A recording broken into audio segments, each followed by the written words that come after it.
Hello, I'm Simon Whistler. You're watching TopTenzNet, and in the video today we're looking at the top 10 fascinating facts about the Romans. Ancient Rome had a huge effect on the world as we know it today. Many of the ideas they had in regards to governing and infrastructure are still in use in the modern world, and similar to ancient Egypt, everyone knows quite a lot about the ancient Romans. However, just like with the ancient Egyptians, when a culture becomes that ingrained in the public consciousness, we tend to learn a lot of things that aren't actually true. Some of these stranger or less convenient facts get swept under the rug. The ancient Romans are a fascinating culture, and in some ways stranger and more disgusting than you might have imagined.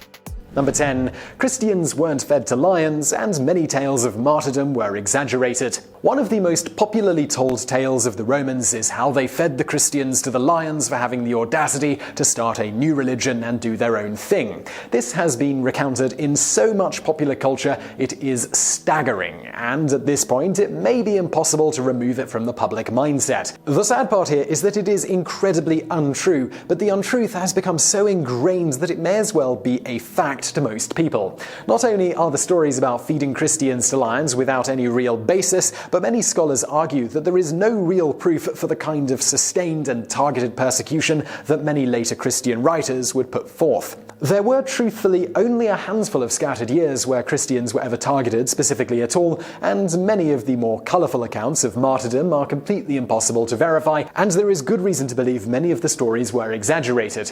Now, this doesn't mean that Christians weren't ever put to death for reasons that involved their beliefs, but some scholars argue that in many cases where a Christian was killed for being Christian, it was because they made statements refusing the divinity of the emperor or something similar while in court. This was not a specifically targeted persecution, although it was a difficult position for them to be in. Number 9. In ancient Rome, the word decimate had an entirely different meaning.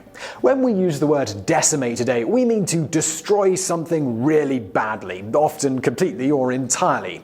This is essentially the correct meaning now because of common usage, but when the term was first coined, its meaning was much more literal. As you might imagine from the root of the word, it originally had to do with the number 10. When a group of soldiers committed some crime, such as desertion, the entire troop would be punished to put them in their place. They would isolate the entire group and then have them draw lots to decide who was going to die. The Romans would then force those who were to live to kill the 10th of the troops that drew lots. This meant that quite literally they were removing 1/10 of that troop, or decimating it. This is one of the earlier forms of something referred to today as military discipline, where an entire troop is punished for a few men's infractions. This makes sure the entire troop self-polices. This can be seen today in some modern armies where someone will make a mistake and the entire unit will be forced to pay for the mistake. However, in today's modern world, we don't kill our troops, we just make them do push-ups or something similar. Number 8. Romans shared a sponge on a stick for cleaning up after using public toilets. Today we like to think of Romans as very hygienic for their time. In fact, we often consider them a beacon of cleanliness that the world didn't see anything like for quite some time after them. They had their own sewer and water systems, and they had public baths and were very much into being clean. However, the truth is that some Roman habits would disgust many people today, even if they live in countries without much infrastructure.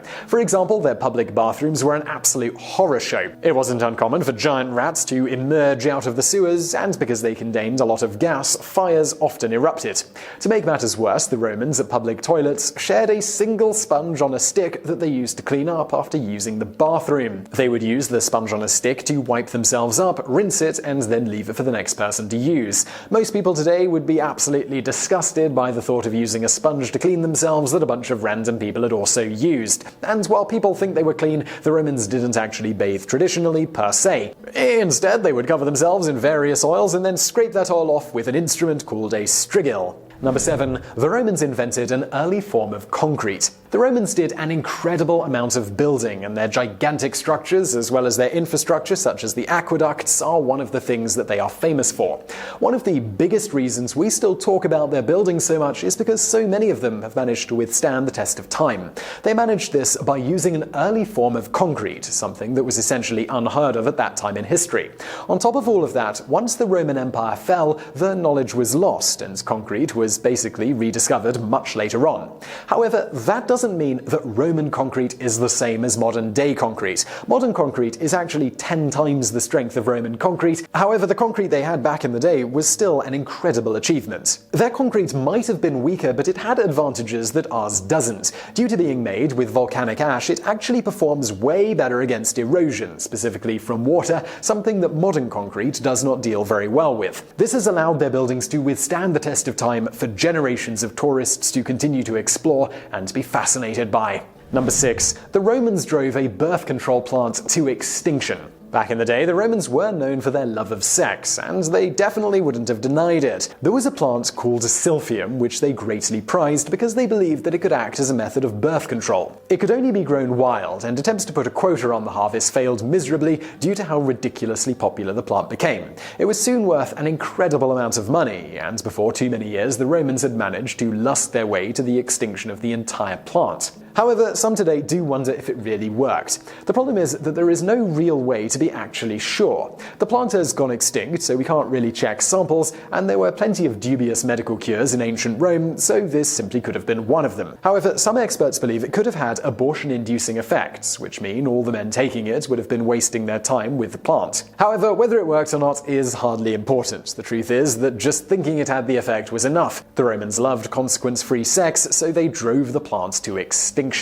Number 5. Some believe the Antichrist referred to was Nero. The idea of an Antichrist figure who becomes a ruler on Earth and helps set up the final battle between good and evil that culminates in the second coming of Christ has been fascinating people for a very long time. Many people will claim that the latest world leader that they don't like is the Antichrist, and many people have been suggested to be this over the years. For some, the Antichrist is always yet to come, but for others, he may have already been. Many scholars believe it is quite possible that the passages referring to the figure we now call the Antichrist were actually talking about the Emperor Nero. This man blamed the Christians for the fire of Rome and persecuted them greatly. He killed his own mother and was known for being one of the most despicable tyrants in the history of Rome. However, even more telling is the fact that when he died, many people believed he had just disappeared. Many believed he was actually going to be resurrected or return somehow and bring more evil to the world. And if you look to the encoded numbers that everyone always points to as the mark of the beast, the numbers can represent Nero's name if you interpret them a certain way. Of course, this interpretation may not have been accurate either, but the fact that the Christians thought he might resurrect at all shows how much they feared the man. Number 4. The Romans flooded the Colosseum in order to conduct mock sea battles.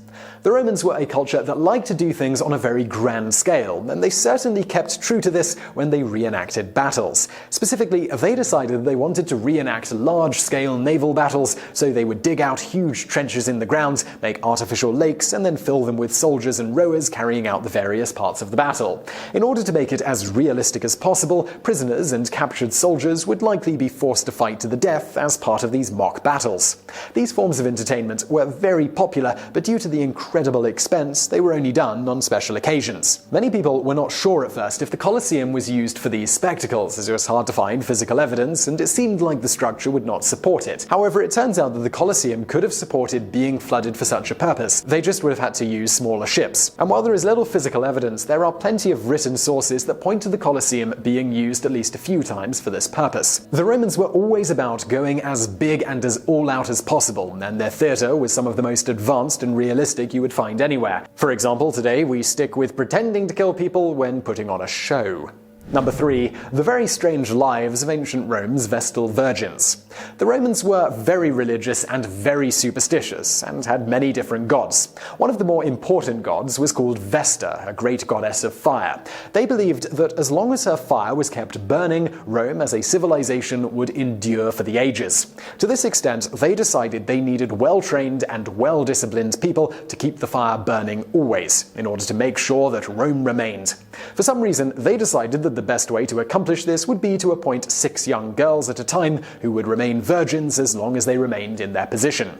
It was a coveted position that gave them status most women could never get, but it did come with the price of having to remain virgins for as long as they were helping to keep the fire lit. A Vestal Virgin who briefly let the fire go out was punished severely, usually taken outside, stripped and beaten, in order to instill in them how important it is to attend to their sacred duty. And if a Vestal Virgin became a virgin no longer, it was considered to be an act of incest, because they were married to the city, and the city's citizens were related to the city in some form. This logic might not seem particularly sound, but to the Romans it was very important that these women remained virgins. When these women became a virgin no longer, certain rules forbade the normal means of execution for these women, so Vestal no longer virgins were buried alive as a punishment. Number 2. Urine was used as a cleaning product for both teeth and clothes. As we mentioned earlier, the Romans were known for being hygienic, but they also did a lot of things that we might find rather questionable. And one of the most questionable things would likely be the way they made use of urine.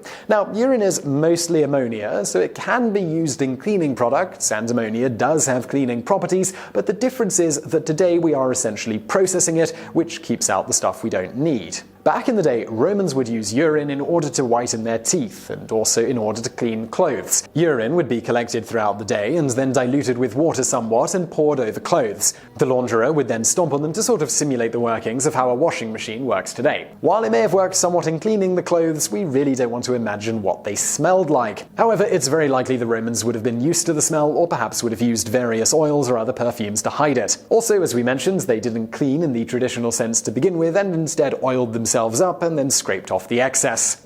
Number 1. There is little evidence that the Romans threw up on purpose so they could eat more food. One of the most commonly believed myths is that Romans had a special room for which they threw up food so they could then go and eat more food. This has become greatly confused because there is a word vomitorium, but this is just the exit of a Colosseum where it vomits out all the people back onto the street. This fact has made it into books like the Hunger Games series, where the people of the capital are seen as being similar to the Romans in this respect. When most people learn that this isn't actually true, many insist that the Romans at least still threw up on purpose in order to eat more. However, there is really little evidence of that actually happening. Romans did sometimes throw up on purpose, just as some people do today, but it's likely they were doing it for other reasons, just as there are other reasons today. There is really very little reason to believe that Romans were actually throwing up just to make room for more food. This myth has probably spread around because the Romans were known for elaborate feasts and hedonism in general, making it very easy to believe. The truth is, what people are talking about likely wouldn't work that well anyway. Most people don't feel like eating after being full, and certainly not after throwing up.